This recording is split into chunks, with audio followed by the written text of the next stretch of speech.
This is kind of a follow-on to the last video, and you know, that's a lot of information kind of haphazardly thrown up there on the screen, and it's interesting in how people are going to make their conclusions and make their analysis of what they saw.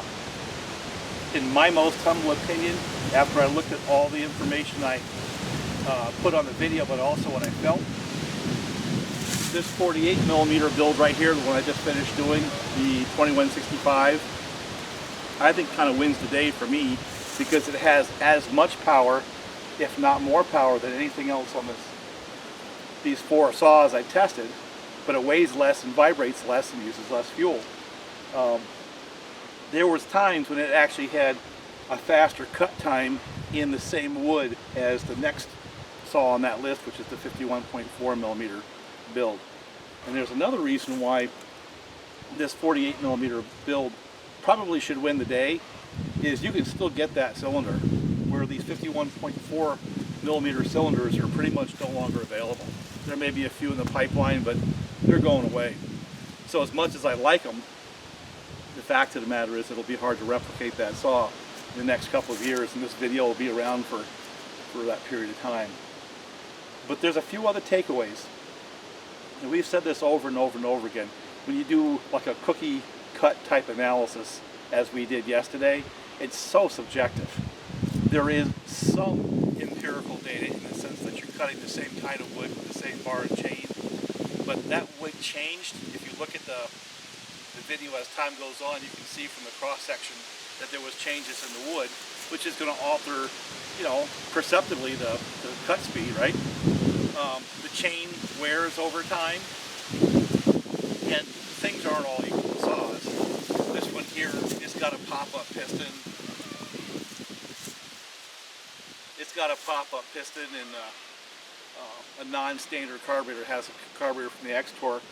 This one here is a more standard build. This one right here, probably, other than the stock saw, is the most standard in the sense that I use pretty much all OEM parts, but it uses the proper carburetor filter holder arrangement for that original edition style cylinder, the non-X-Torque original edition style cylinder. So this one's easier to replicate if the parts are available. No machining, no grinding, nothing on the cylinder. A little work on the muffler, but anyone can do that. So this one right here would be the easiest build to replicate with simple tools and minimal skills.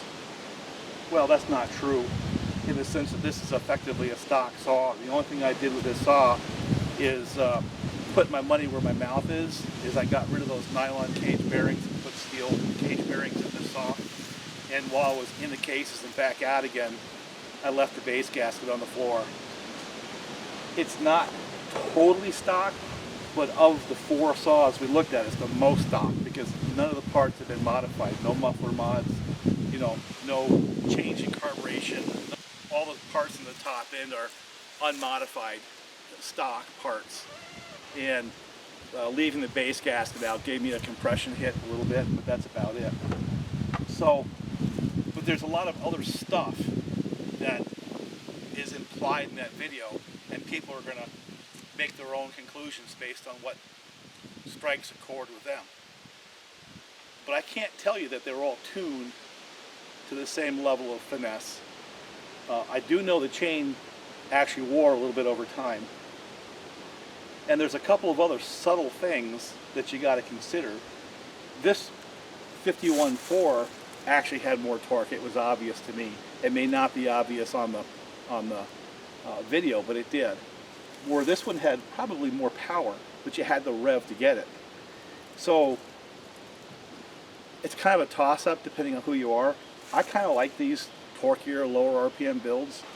This one here, you know, it felt strong, but you did have to be a little bit more finesse oriented.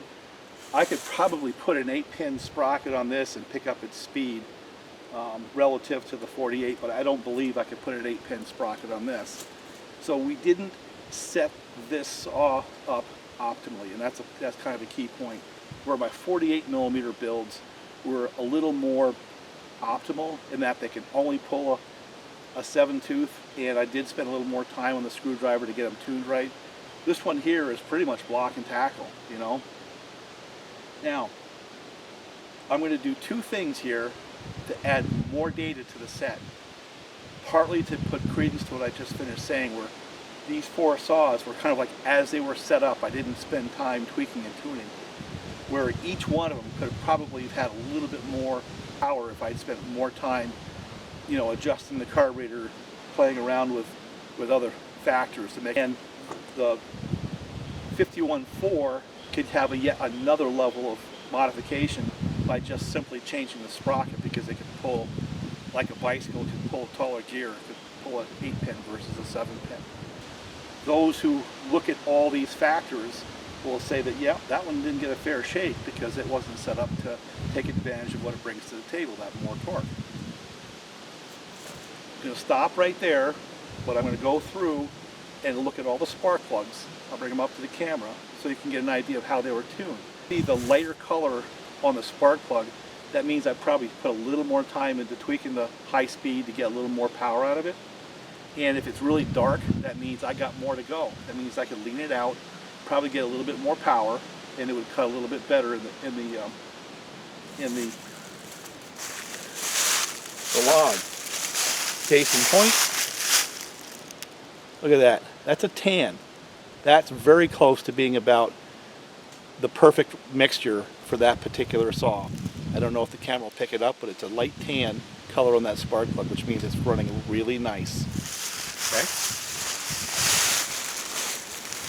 Point being that I probably don't have a lot more to get out of this 48mm saw right here by tweaking on the carburetor. Alright, next, here's the 51.4. I have not looked at these, so I don't know. It's actually running a little bit lean. So there's more to get out of this saw by just simply giving it a little bit more fuel. Okay? So chances are, when I ran this, yeah, this is actually quite lean. I need to give it a little more fuel. So this saw here probably will have a little more power if I give it a little more fuel on top. Okay? So, of the two of them, this one right here is closer to being optimal by the way the carburation is tuned. This one is less so because it's running a little bit lean, and it's running a 7-tooth sprocket or 7-pin sprocket to where you could probably easily pull an 8. So it's still not optimal either in the carburation or in what sprocket it can pull. Stock saw.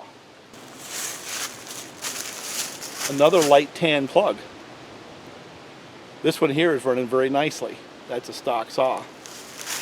And then the Chinese cased 48mm saw. Not going to get much out of that one either. So of the three saws, the one that I'll probably pick up a little power by adding fuel is the 51.4mm build. And so let's see whether or not the compression shows any differences between these saws. Again, with the carburation, these three were roughly equal. So that means I did a fairly good job on my setup whenever I built these saws. This one here, probably ran this in the summertime, and I need to tune it because it's running too lean, but there's more power to be had just by simply getting the carburetor to carburate properly. I will address that, but I'm not going to do that on camera. But I'm not going to leave it in that condition because that will eventually fry it. And this was the least powerful of the group, in my humble opinion.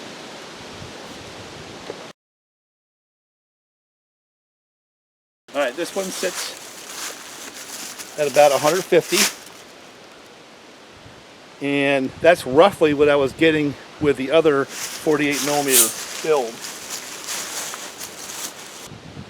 Let's see what we have in the stock saw. Oh, look at that. This one here has quite a bit more compression. Probably because of the base gasket delete.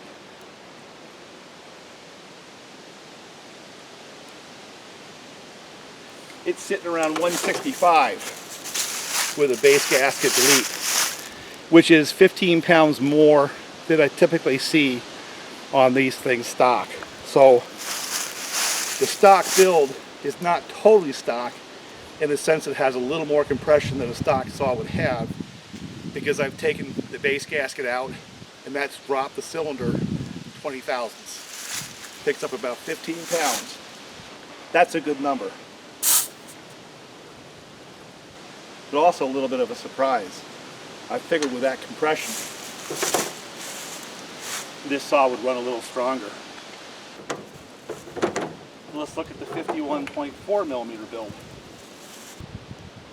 Now again, the only real change I made to the 51.4 relative to being a OEM stock build, let's say it was a 372 XPW, base gasket delete and muffler mod. That's about all I did to this particular cylinder. Alright, so this one here has 150 pounds of pressure, where the stock 50 millimeter X-Torque had 165. Yet this saw was a lot stronger.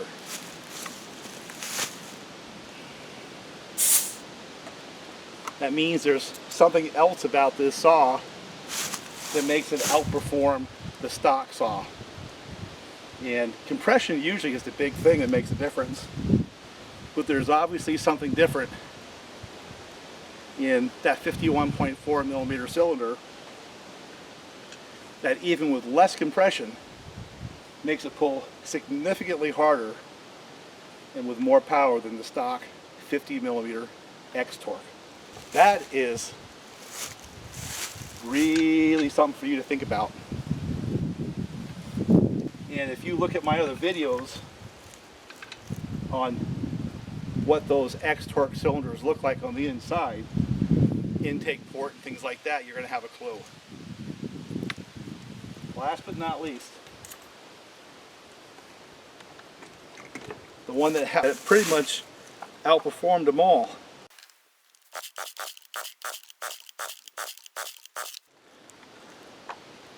Right at 150, the way it was before. It has not changed. So there's a lot more power to be had in this saw. But the takeaway is that compression is only one of the factors that makes one of these saws run stronger relative to the next. Because this one has quite a bit less compression with this one. It also has smaller displacement since it's a 48 millimeter versus a 50. That's 65 cc's versus a full 70 cc's. Yet this 48 millimeter saw will handily outcut this 50 millimeter saw. So there's got to be some other factors, right? So maybe that adds credence to the muffler mod, because both these have muffler mods and this one does not, even though this has more compression. And possibly on this one, the blend of what I did in the cylinder to make it flow a little bit different and the carburetor is what's making the difference between the way this 48 millimeter runs and this 51.4, roughly the same. This one has more torque, that one has more power at higher RPM, but both of them handily outcut the stocker. Think about it. I'm not sure I expected to see this one sitting at 165. I shouldn't be surprised, but I guess I didn't expect it. I expected this to be around 150. But yeah, with the base gasket delete, a stocker sits around 150. But with the base gasket delete, there's your 15 pounds. But it looks like we have to do a little bit more to this saw if we want to make it match the power of those two saws. So compression in of itself isn't the answer. That's the takeaway from this. And the same with the carburation too. This one here is actually running a little too lean. These two have roughly the same color plug, yet this one still outpulls it. And the compression of these two is similar, right? They're both around 150, but this one has it all over this one right here. At first I figured it had to be compression. It's not. So that means that what I did to the cylinder and the muffler mod differences have to be the difference. And since both of these have the same carburetor and very similar muffler mods, the only thing I can deduce is the difference between what I did to this cylinder and this one makes a difference that's tangible, because this one has got all over the same basic layout build. So that adds a little credence to what we did to the cylinder now, doesn't it? Interesting. I never would have guessed that. So anyway, I'm going to put these saws back together, put my compression gauge away. Lots to think about. These are going back into the work rotation, I believe. Put them right in the truck. And like I said, with the 51.4 running lean, I went from just a little under 1 turn out to 1 1/4 turns out on the high speed, and I just kind of left it, fired it up, and kind of feels a little rich, but maybe that's what it likes. You know, never do know sometimes. Just let it be what it is. So let me put these saws away, quickly get into the next subject.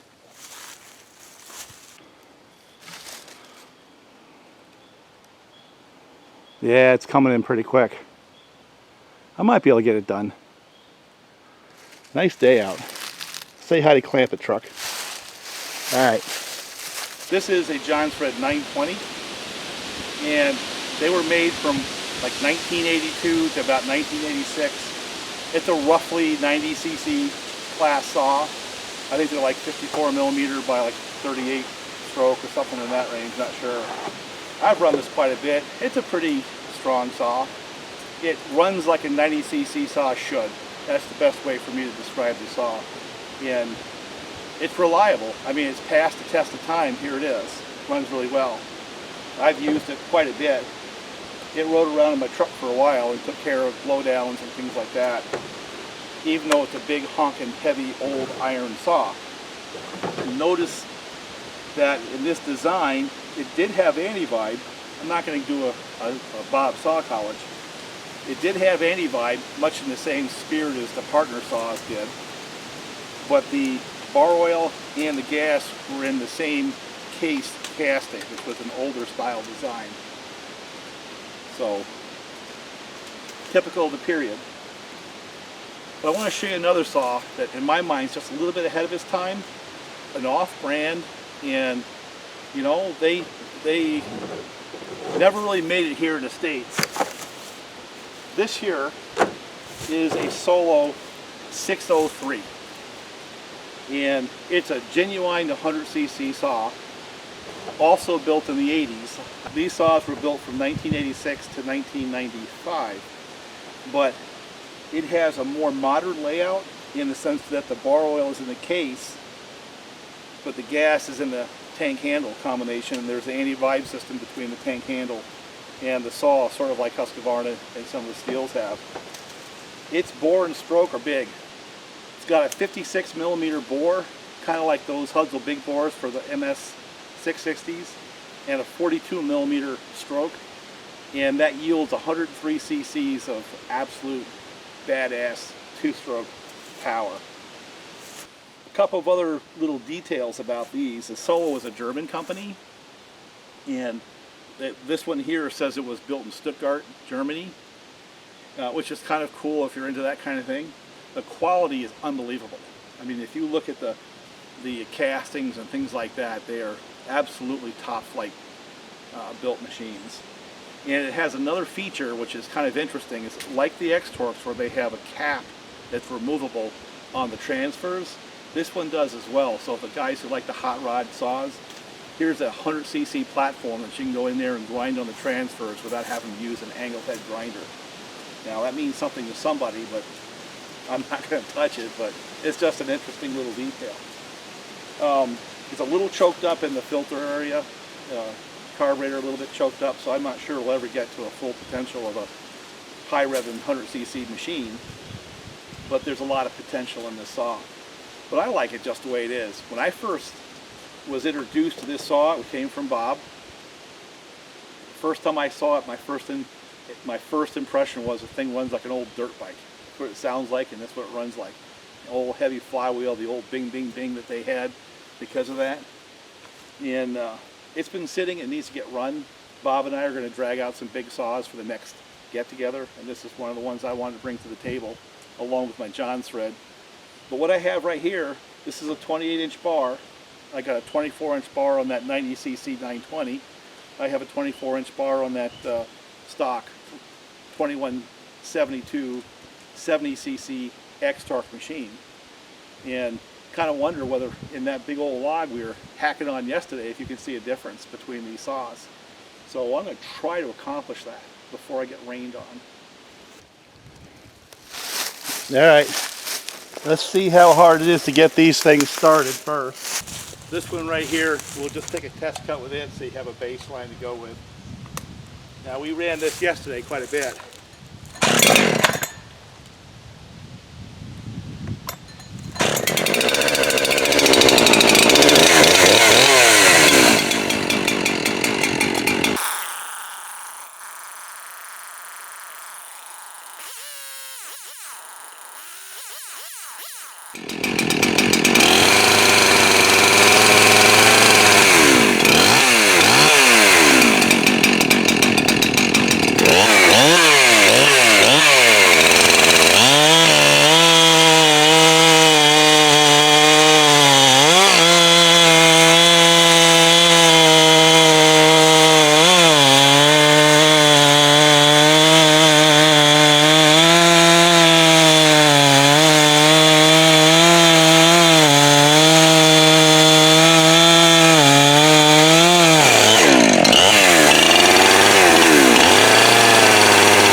That felt pretty much the way it did yesterday, so let's go to the next saw quickly.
I can honestly tell you that that's not a good representation of that saw. I mean, I had to push as hard as I could in order to get that chain to cut. The chain doesn't feel bad, but it's just not cutting anywhere near as good as the one that was on the 70cc saw. But if you notice, I had that thing flexed. So there's a lot of torque on that, even if it's a lower RPM. So this is yet another saw, like the 51.4, where it's really not getting an optimum showing because it's not set up optimally. If I had a 8-tooth sprocket, get the chain speed up, and a fresh chain, I'm pretty sure this would look a lot better. All right, let's see if we can get this thing to go.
Well, I can tell you one thing, it's got a lot more power in it than what it's showing right there. It's flooding out at the higher RPM, so I definitely have an issue with the carburation. But I can also tell you that there's a massive amount of torque on this machine. Gets down those lower RPMs, it just pulls. So let me see if I can do it before the rain comes in and do a little bit of a tweak and tune on that carburetor and see if I can get it to get up in the RPMs the way it should. But I think you'll find if I can get the time on this saw, this is my first time running it in years. It's been sitting for a long time and it fired up pretty quick. This is a saw that deserves to get some run time.